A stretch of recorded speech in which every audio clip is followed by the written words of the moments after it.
Quand une chanson s'éteint, elle ne disparaît pas toujours.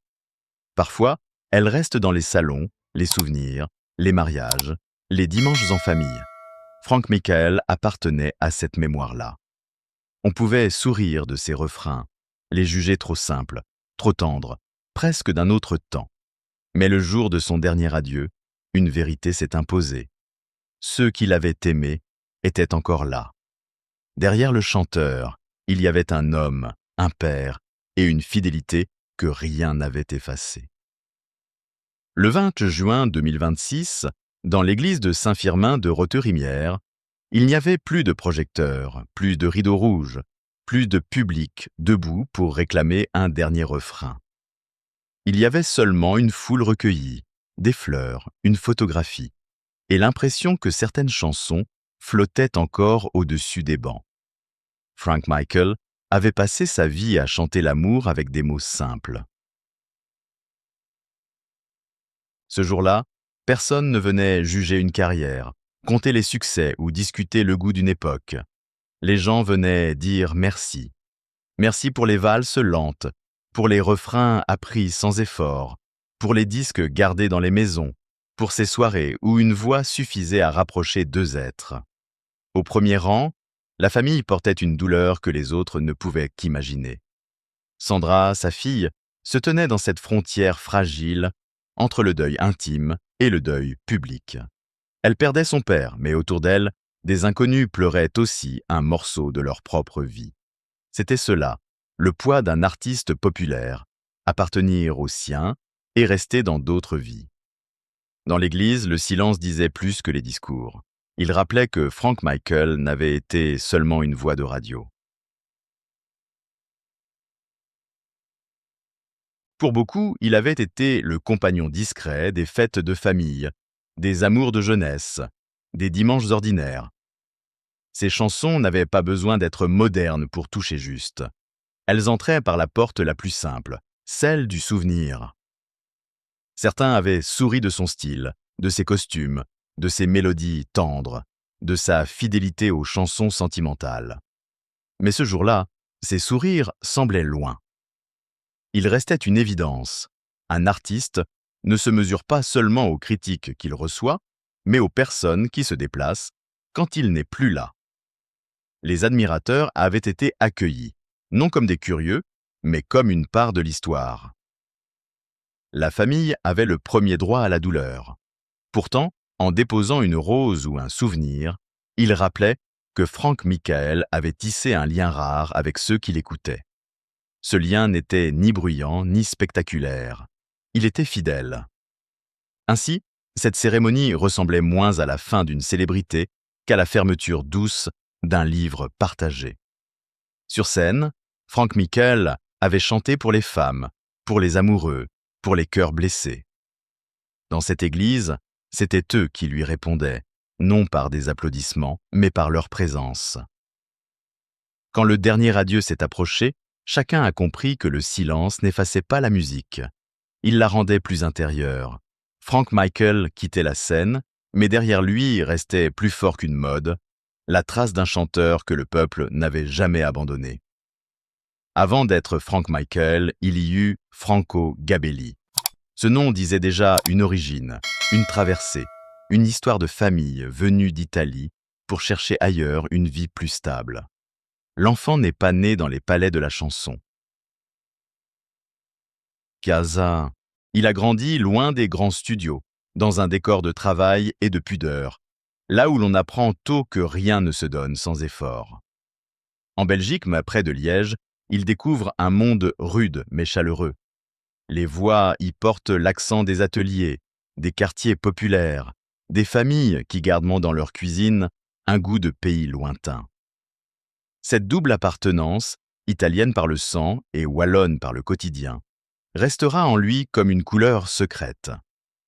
Plus tard, lorsqu'il chantera l'amour, on y entendra cette tendresse méditerranéenne, mêlée à la fidélité des gens du Nord. Franco n'avance pas comme un prodige fabriqué. Il n'a pas l'arrogance de ceux à qui l'on promet tout trop vite. Il observe, il travaille, il écoute. Avant les affiches et les salles pleines, il y a les petites scènes, les essais, les chansons que l'on porte presque seul. Il ne cherche pas encore à devenir une idole. Il cherche une voix qui lui ressemble. Quand le nom de Frank Michael apparaît, ce n'est pas seulement un pseudonyme. C'est une porte ouverte vers le public. Franco Gabelli garde l'homme privé, ses racines, sa famille, ses silences. Frank Michael, lui, devient celui qui ose dire tout haut ce que beaucoup ressentent sans trouver les mots. Il chante l'attachement, la beauté, l'attente, le manque, avec une sincérité que les modes ne peuvent pas abîmer. Son premier élan discographique, avec des titres comme « Je ne peux vivre sans toi », annonce déjà un territoire. Ce sera celui de la chanson sentimentale, sans provocation, sans cynisme. Certains artistes veulent casser leur image à chaque album. Lui choisit au contraire une ligne droite. Il sait que le cœur humain ne change pas aussi vite que les tendances. Cette fidélité à lui-même explique peut-être pourquoi tant de gens l'ont suivi. Frank Michael ne donnait pas l'impression de venir d'un monde supérieur. Sur scène, il semblait parler à chacun, comme à une personne assise en face de lui. Il n'avait pas besoin de grandes déclarations pour créer la proximité. Sa force était de rendre l'amour compréhensible, presque familier. Derrière le chanteur populaire, il restait toujours l'enfant de l'exil et du travail. Celui qui savait ce que signifie appartenir à deux terres, porter un nom, puis en choisir un autre pour être entendu. Frank Michael n'a pas effacé Franco Gabelli, il l'a prolongé. Et c'est peut-être cette vérité intime qui rendait sa voix si reconnaissable. Elle venait de loin, mais elle parlait tout près du cœur. Dans la chanson populaire, il existe une frontière étrange entre ce que les critiques admirent et ce que le public garde dans son cœur. Frank Michael l'a traversé toute sa vie. On trouvait ses mélodies trop sages, ses paroles trop directes, son univers trop sentimental. Mais pendant que certains le rangeaient dans une catégorie facile, des milliers de personnes remplissaient ces galas. Ce malentendu raconte beaucoup. Frank Michael ne cherchait pas à surprendre. Il ne voulait pas déconstruire l'amour, ni le transformer en exercice intellectuel. Il le chantait comme on l'entend dans une cuisine, dans une voiture, dans une salle des fêtes. Ses chansons ne demandaient pas au public de se justifier. Elles lui permettaient simplement de ressentir. Toutes les femmes sont belles à résumer cette relation. Pour certains, ce refrain paraissait trop simple. Pour d'autres, il était une caresse, une phrase que l'on aurait aimé entendre. Là se trouvait son secret.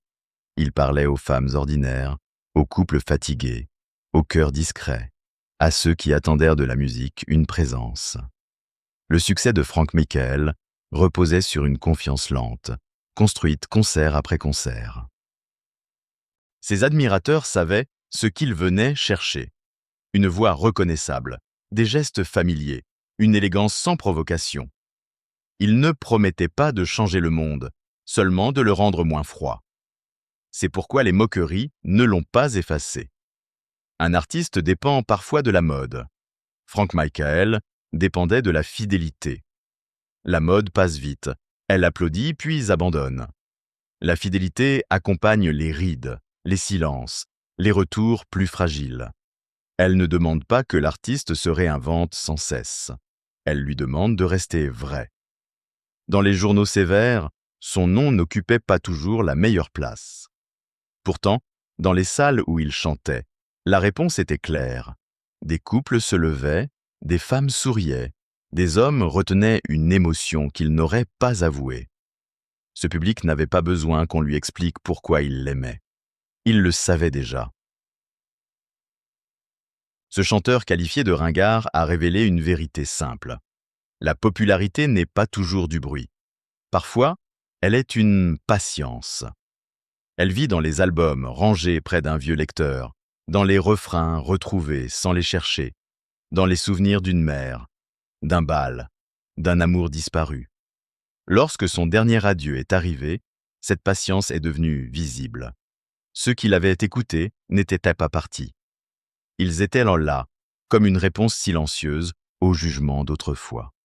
Frank Michael n'avait pas convaincu tout le monde, mais il avait réussi quelque chose de plus rare, ne jamais être abandonné par ceux qui l'avaient touché.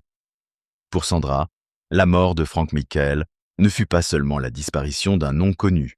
Avant d'être le chanteur des bals, des roses et des refrains d'amour, il était son père. Celui qui avait une voix pour le public, mais aussi des silences et des gestes que seule une fille peut reconnaître. Dans les dernières semaines, cette vérité devint plus lourde. La maladie avançait, le corps se fatiguait, et chacun comprenait que le temps se refermait. Sandra devait porter une douleur que personne ne pouvait partager, accompagner un père affaibli, tout en protégeant l'artiste que beaucoup voulaient croire éternel. Elle aurait pu tout dire, tout laisser devenir une nouvelle publique. Mais l'amour filial choisit parfois la pudeur. On raconte qu'elle ne lui révéla pas toute la gravité de son état, comme si elle voulait garder autour de lui un peu de paix. Ce n'était pas un mensonge froid. C'était une couverture posée sur la peur, pour que l'angoisse ne prenne pas toute la place. Cette retenue donne à son rôle une force particulière.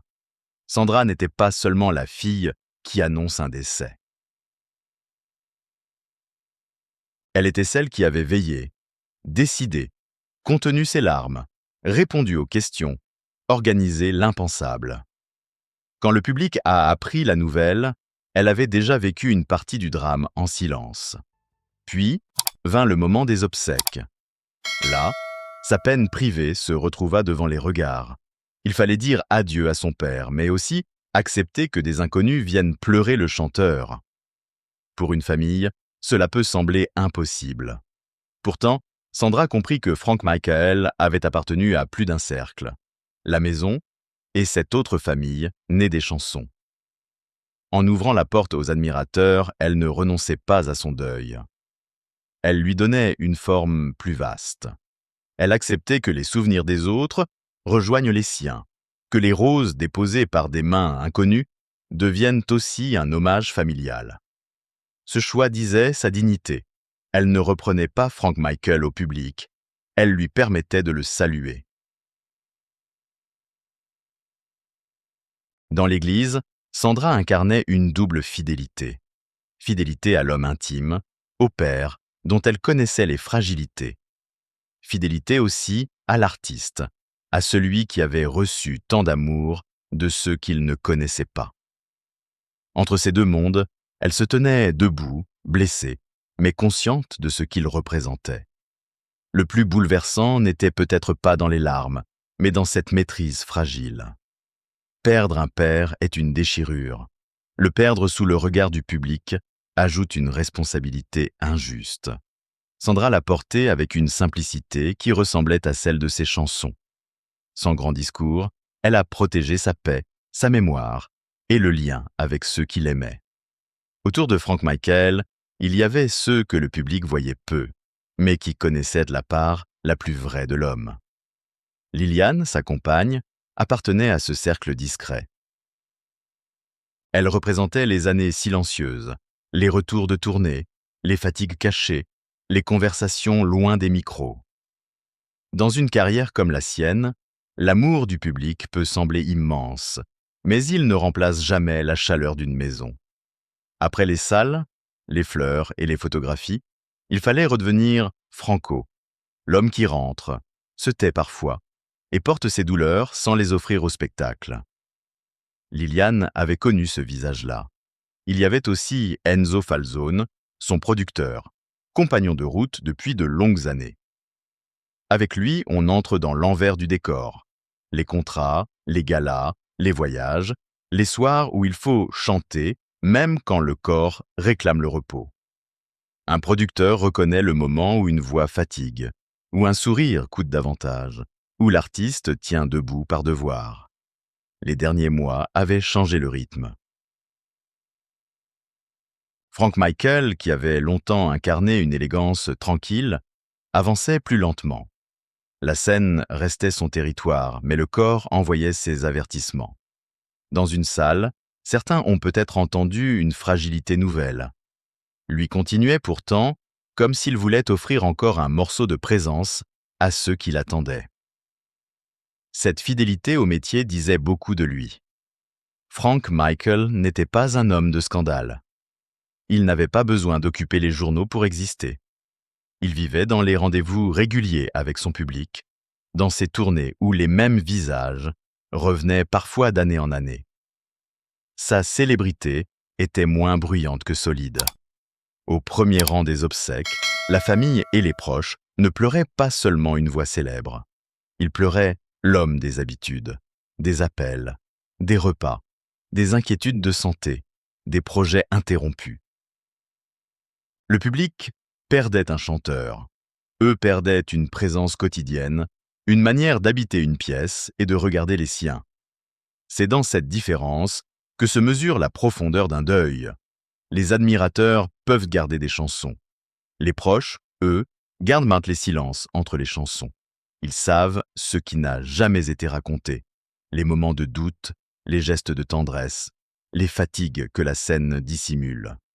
Liliane, Sandra, Enzo et les autres formaient autour de lui une dernière garde. Chacun portait une part de Frank Michael, l'homme aimé, le père, le professionnel, l'ami, le chanteur. Ensemble, ils rappelaient qu'une vie publique ne se résume jamais au refrain connu. Derrière la voix du peuple, il restait un homme que quelques-uns avaient reconnu. Il y a des artistes que l'on applaudit de loin, puis que l'on oublie lorsque la mode change. Frank Michael appartenait à une autre famille. Ses admirateurs n'étaient pas seulement des spectateurs d'un soir. Beaucoup l'avaient suivi pendant des années, comme on garde une chanson dans un coin du cœur. Le jour des obsèques, leur présence disait une chose simple. Ils n'étaient pas venus regarder la douleur d'une famille, mais rendre ce qu'ils avaient reçu. Pour certains, une chanson avait accompagné une rencontre. Pour d'autres, elle rappelait un mariage, une mère disparue, une danse lente, un dimanche moins vide. Les roses déposées ce jour-là prenaient une signification plus profonde qu'un simple hommage floral. Elles devenaient des fragments de mémoire. Chaque fleur semblait porter une histoire différente, une larme différente, un merci que les mots n'auraient pas su formuler. Frank Michael avait souvent chanté les femmes, l'amour, la tendresse, la fidélité. Ces thèmes pouvaient paraître modestes, mais ils touchaient des vies réelles. Ceux qui l'écoutaient ne cherchaient pas une révolution musicale. Ils cherchaient une voix capable de respecter leurs émotions et de les accompagner. C'est pourquoi les admirateurs formaient presque une seconde famille. Ils ne connaissaient pas l'homme dans son intimité, mais ils connaissaient ce que sa musique avait fait en eux. Ils savaient quelle chanson mettre quand la nostalgie revenait. Ils savaient que certaines mélodies simples résistent mieux que les discours savants. Dans une époque où tout s'accélère, cette fidélité avait quelque chose d'ancien et de précieux. Frank Michael n'était pas une idole fabriquée pour quelques mois. Il avait grandi avec son public, puis vieilli avec lui. Ses fans avaient vu son visage changer, sa voix se charger d'années, mais il n'était pas parti. Ainsi, leur présence à l'église n'était pas un détail. Elle était la preuve finale d'un pacte silencieux entre un chanteur et ceux qui l'avaient aimé sans condition. La famille portait la blessure la plus intime, mais le public portait une mémoire collective. Les deux douleurs se rejoignaient dans le respect. Quand une rose était déposée, c'était peut-être toute une vie qui s'inclinait. Un bal de village, une cassette usée, un disque offert, un amour perdu, une femme qui sourit en entendant son nom dans une chanson. Frank Michael quittait le monde, mais ses souvenirs restaient debout autour de lui. Ce jour-là, personne n'avait besoin de défendre son œuvre. Les roses le faisaient à leur manière. Elles disaient que les chansons populaires ne meurent pas lorsqu'elles ont habité les gens. Elles continuent de vivre dans les gestes et les larmes de ceux qui se souviennent. Il arrive qu'un artiste quitte la scène avant que son public soit prêt à le laisser partir. Frank Michael avait pourtant commencé à dire adieu. Ses dernières tournées ressemblaient déjà à une lente séparation, comme si chaque salle, chaque sourire, Chaque bouquet reçu portait en secret la conscience d'un dernier rendez-vous. Pendant plus d'un demi-siècle, il avait suivi une route presque immuable. D'autres changèrent d'image, de son, de langage, pour rester dans l'air du temps. Lui demeurait fidèle à son territoire, l'amour, la tendresse, les femmes, les promesses, les blessures discrètes. Cette constance aurait pu devenir une faiblesse. Elle est devenue sa signature. Frank Michael n'a pas cherché à être l'artiste de toutes les générations à la fois. Il n'a pas forcé la modernité. Il n'a pas transformé sa vie privée en spectacle permanent. Sa force venait d'ailleurs d'un rapport patient avec ceux qui l'écoutaient.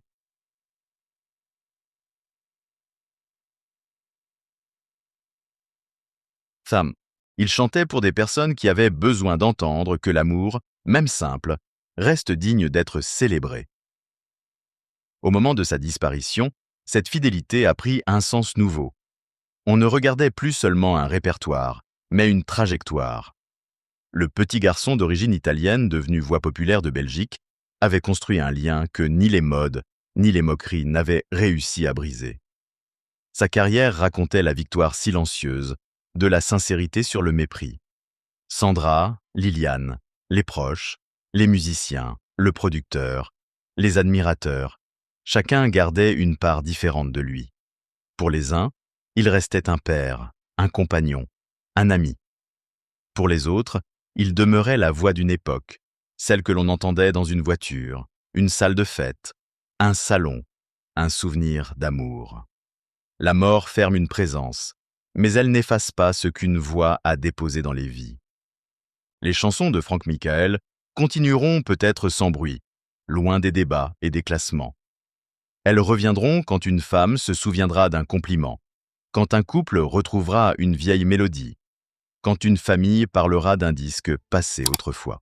C'est là que se trouve son vrai héritage. Non dans l'idée d'avoir plu à tout le monde, mais dans celle d'avoir été nécessaire à certains. Il a chanté pour ceux qui ne demandent pas à la musique de paraître brillante, mais de tenir compagnie. Et cette compagnie, pour beaucoup, a compté. Ainsi le dernier refrain ne s'achève pas vraiment dans l'église. Il continue dans les mémoires, porté par les roses, les larmes et les voix qui murmurent encore ses chansons.